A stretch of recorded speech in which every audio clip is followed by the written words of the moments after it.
pastreets esocial media mandinoswera ndichiona kuti nyaya dziri kufamba sei.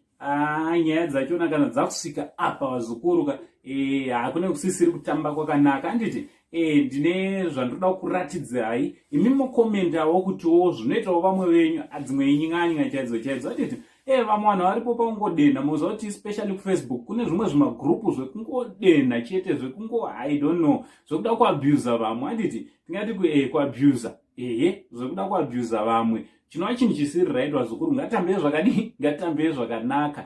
So chiteerera kana wanga usati wasubscribe handisanda kuradzai zvandinazvo, please subscribe woturn on your notification bell kuitira pega pega patinouploada mavideos, pega pega patinouya nenyaya dzichipisa, pega pega zvapane mamavara unongogona ungojairira kutaura soka zvotongokupinda muropa sepega pega you will be notified. Chito zvikudi kwese kwamuri vazukuru vasekuru seinji. Aiwa channel yedu ndeyekufara, ndeyekuti tinakigwe ende tigare tichiku-updatai. But chikuru vazukuru ndoda kuti muzive kuti channel inoi ndeyoti tinge tiri tinobatsirana nehama kwakasiyana siyana. Ndichida kutenda hama dzinotibatsira kunge tiri tinosapotana nevamwe vatinenge tichisapotana navo. Thank you very much. May the good Lord bless you. Andigona kutaura nemazita vazukuru asi denga rinokuzivai. Handiti so handiri kuda kuratidzai group rinoi right. Onai mega muchizvionera kuzvakanaka here kuti unoisa picture yemunhu moti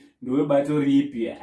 Vazukuru moda kudii chaizvo madam bosi une munyama ndoda kuti munatsozvionera ende havanotanga kunyora ka vabva vatanga kunyora ndonga muri kuzvionera zvionerei vachinyora mapato vachinyora chichi vachitora nyatauro zvavanoda mugrupu imomo muri kuzvionera zvionerei.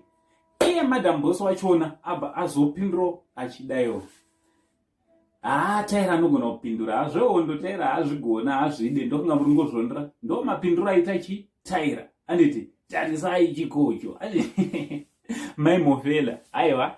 So vazukuru ndichida kungokurudzira kuti tambaiwo zvakanaka nemacelebrity enyu. Handiti vanhuwo vangofanira nemi.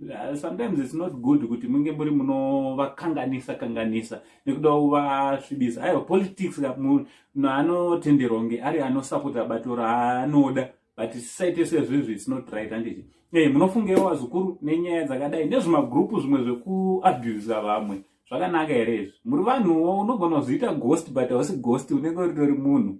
Handiti tisatambe chidaro. So from Uncle Sam, the only Zimbabwean uncle, comment section to comment much love.